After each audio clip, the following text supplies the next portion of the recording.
চাই মাননীয় শিক্ষা উপদেষ্টা, মাননীয় শিক্ষা সচিব ও এনটিআরসি চেয়ারম্যান জনাব আমিনুল ইসলাম স্যার আপনি আমাদের প্রতি সুদৃষ্টি দেন।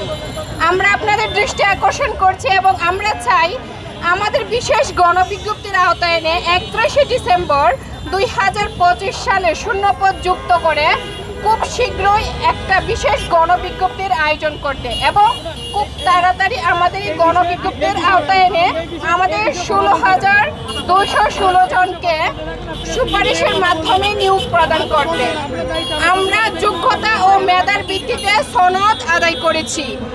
আমরা চাই আমাদের মেধা ও যোগ্যতার ভিত্তিতে যে সনদ আদায় করেছি সে সনদের মাধ্যমে বিশেষ তথ্য উপাত্ত বিশ্লেষণ করে 31শে ডিসেম্বর 2025 সালের শূন্যপদ যুক্ত করে 16,213 জন সুপারিশ বঞ্চিত প্রার্থীর নিয়োগ অতি দ্রুত সম্পন্ন করার জন্য বিশেষ গণবিজ্ঞপ্তির দাবি জানাচ্ছি।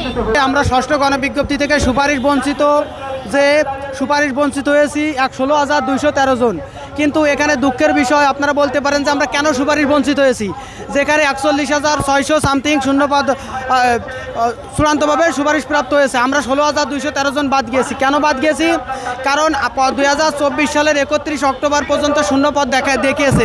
কিন্তু দুঃখের সাথে বলতে বাধ্য হচ্ছি যে রিকুইজিশনে 2025, 2026 এবং 2027 সাল পর্যন্ত এনটিআরসির কাছে শূন্যপদ রয়েছে।